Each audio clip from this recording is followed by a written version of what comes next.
सीतारमन जी की एक आध बात मान लीजिए ना, आप क्यों सवाल कर रहे हो? सवाल करना अलाउड नहीं है। और बिहार के पिछड़ापन के खिलाफ उन्होंने जिस तरह से एक लोगों का सहयोग उनको मिला, बार बार मुख्यमंत्री के तौर पर उनको देश ने देखा है। मैं समझता हूं कि एक प्रभावशाली चेहरा है।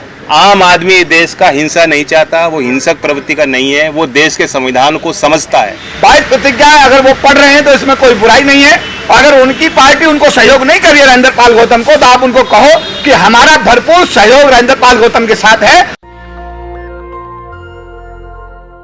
वाले हैं आप, और क्या आगे लड़ेंगे, किसी के साथ चलेंगे? हमारा अलायंस यूपी में अभी विधानसभा चुनाव में जो था, इससे पहले भी रहा, और उसी अलायंस को मजबूत करने के लिए हम लोग आगे बढ़ रहे हैं। अभी सबसे पहले तो बात चुनाव की बाद में है। श्री मुलायम सिंह यादव जी का निधन हुआ, और चूँकि सार्वजनिक तौर से हम लोग रूबरू हो रहे हैं, तो हम सब की सद्भावना उस परिवार के साथ जुड़ी हुई है, संवेदनाएँ जुड़ी हैं। और हम सब उम्मीद करते हैं और विश्वास करते हैं कि मुलायम सिंह जी के जाने के बाद जो कमेरे वर्ग की राजनीति थी, जो उस विचारधारा को साथ लेकर चलने वाले लोग थे, उन्हें एकजुट होकर काम करने की ज़रूरत है।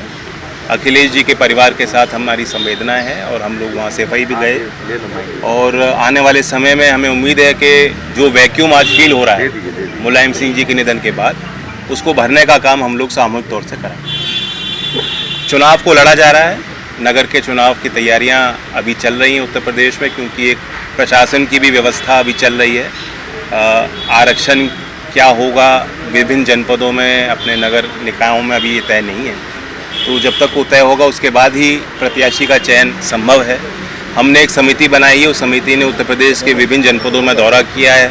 हमारी पार्टी के जो गणमान्य पदाधिकारी हैं, सीनियर लोग हैं, उनके साथ बैठकें की हैं, और उनकी रिपोर्ट जब मुझे मिलेगी उसके बाद ही मैं बता पाऊंगा कितनी हम लड़ेंगे, कितनी समझौते में सीट लड़ी जाएंगी, कितने हमारे सिंबल। जैन जी, पिछली बार भी आपने काफ़ी तैयारी की थी, जब विधानसभा के चुनाव आए थे।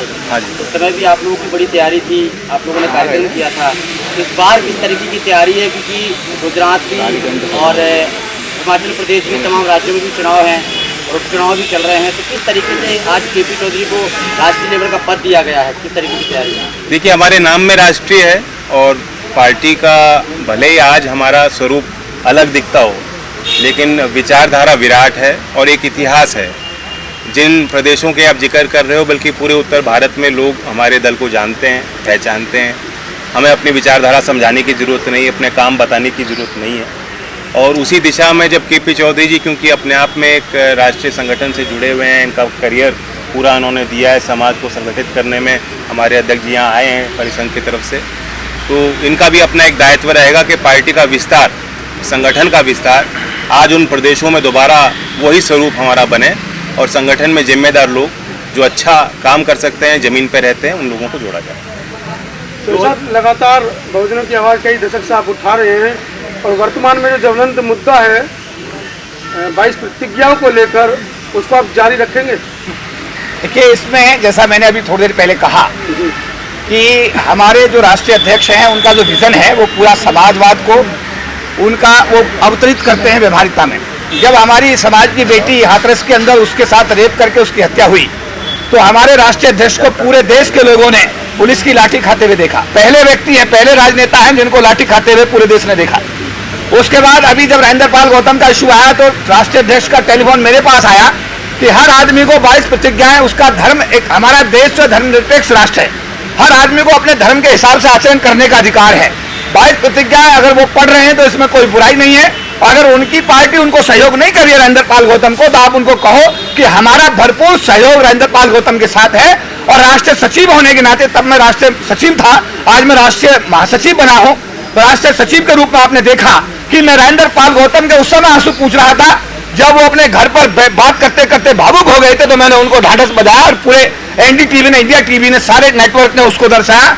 और जब परसों रैली हो रही थी, तो रैली का आपने देखा होगा कि पूरा संचालन, आपने मीडिया के लोग साक्षी हैं, किस तरह मैं भीड़ को नियंत्रित कर रहा था, लोगों को किस तरह लेकर के हम लोग 26 अलीपुर रोड तक पहुंचे हैं। तो हमने राजेंद्र पाल गौतम को इसलिए नहीं कि वो एमएलए है आम आदमी पार्टी के, इसलिए क्योंकि बाबा साहब अम्बेडकर की 22 प्रतिज्ञाओं का मामला था, बाबा साहब की ये प्रतिज्ञाओं का इशू था, इसलिए हमने समर्थन किया। कोर्स को, किसी व्यक्ति को समर्थन नहीं किया, लेकिन उनकी पार्टी के किसी एमएलए ने, किसी एमपी ने, किसी प्रवक्ता ने, किसी कार्यकर्ता ने, किसी भी एक भी आदमी ने राजेंद्र पाल गौतम को समर्थन नहीं दिया। इस पर हमारे मेरे ख्याल है नागपाल जी ने, हमारे जो है वैभव जी ने बहुत सारे सवाल पूछे, उन्होंने उसका जवाब दिया कि राजनीतिक किसी सवाल का जवाब मैं नहीं दूंगा, लेकिन सौभाग्य से वो आज भी आम आदमी पार्टी के एमएलए भी हैं और वो अभी उन्होंने उससे इस्तीफा नहीं दिया। तो समाज ने जो समर्थन दिया है या देश ने समर्थन दिया है वो बाबा साहब की 22 प्रतिज्ञाओं के लिए दिया है। और मैं बड़े गर्व से कह सकता हूं कि मेरे राष्ट्रीय अध्यक्ष चौधरी जयंत सिंह जी ने उसी दिन मुझे आदेश किया कि इसमें राजेंद्र पाल गौतम जी को इस कॉल पर आप समर्थन दीजिएगा।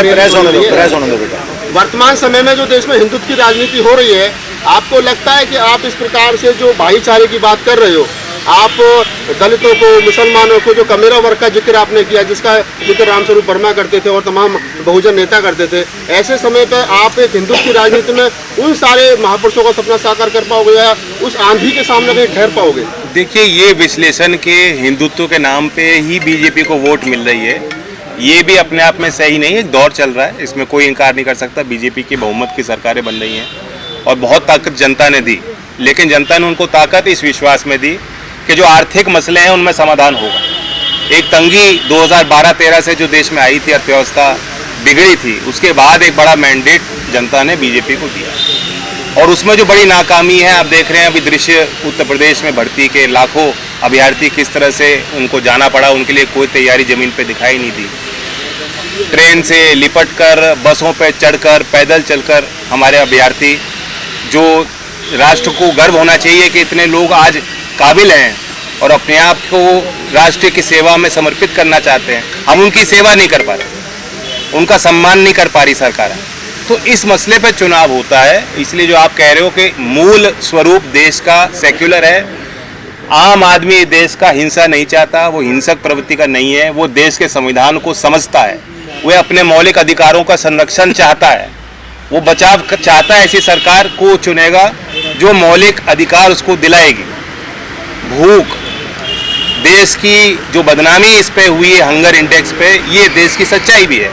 ये भी आम आदमी सड़क पर जो रहता है वो जानता है, उसकी रोजी रोटी कठिन होती जा रही है, उसका गुजारा कठिन होता जा रहा है, परिवार का पालन वो नहीं कर पा रहा, जो स्थिति आर्थिक उसकी माली हालत 8 साल पहले थी वो आज नहीं है, वो सबको दिखाई दे रही है। इसलिए हमारा मुकाबला हिंदुत्व से के लिए नहीं, हमारा तो देश के लिए इन मुद्दों को लेकर हमें चलना है। और मुझे पूरा विश्वास है कि जिस तरह से, जिस ताकत से बीजेपी को चुना गया था और मौका जनता ने दिया, उसी ताकत से उसको नकार भी जनता देगी। एक सवाल है सर, आप चूँकि इकोनॉमिस्ट भी हैं, ये सीतारमन ने कहा है कि डॉलर और रुपया में रेस, मतलब डॉलर मजबूत हो रहा है, रुपया गिर नहीं रहा है। हाँ, मोदी जी ने भी एक बार ये जिक्र किया था कि असल में सर्दियों में हम स्वेटर हम पहनते हैं, इस तरह की उन्होंने बात की थी कि क्लाइमेट चेंज भी असली नहीं है। तो अगर क्लाइमेट चेंज भी असली नहीं है और हमें सर्दी ज़्यादा महसूस हो रही है क्योंकि हम बुजुर्ग हो रहे हैं, तो शायद ये भी हो सकता है कि डॉलर जो है चढ़ रहा है या रुपया गिर रहा है, इस पर हमारा ही विश्लेषण, हमारी नज़र गलत हो, ये हो सकता है। सीतारमन जी की एक आध बात मान लीजिए ना, आप क्यों सवाल कर रहे हो? सवाल करना अलाउड नहीं है। एक आपके गठबंधन के भी लोग, नीतीश कुमार जो हैं वो सब लोगों से मिल रहे हैं, अखिलेश से भी मिले हैं, आप लोगों से बातचीत हो रही है, एक बड़ा गठबंधन की बात हो रही है 2024 से पहले, आपकी क्या भूमिका होगी राजनीति में? आप सबसे राजनीति में नेता हैं इस देश में। राजनीति में सिर्फ इंडिविजुअल की बात नहीं होती, सामूहिक हित की बात होती है और हमारी कोई वर्चस्व की लड़ाई नहीं। हम चाहते हैं कि देश मजबूत हो और देश को मजबूत करने के लिए गठबंधन भी बनाने पड़ते हैं। ये भी सोचना होता है कि राजनीतिक संभावनाओं को तलाश करके क्या हम रास्ता चुने कि वोटर को, मतदाता तक हमारी बात पहुंच सके, उसे वो बात हमारी पसंद आए।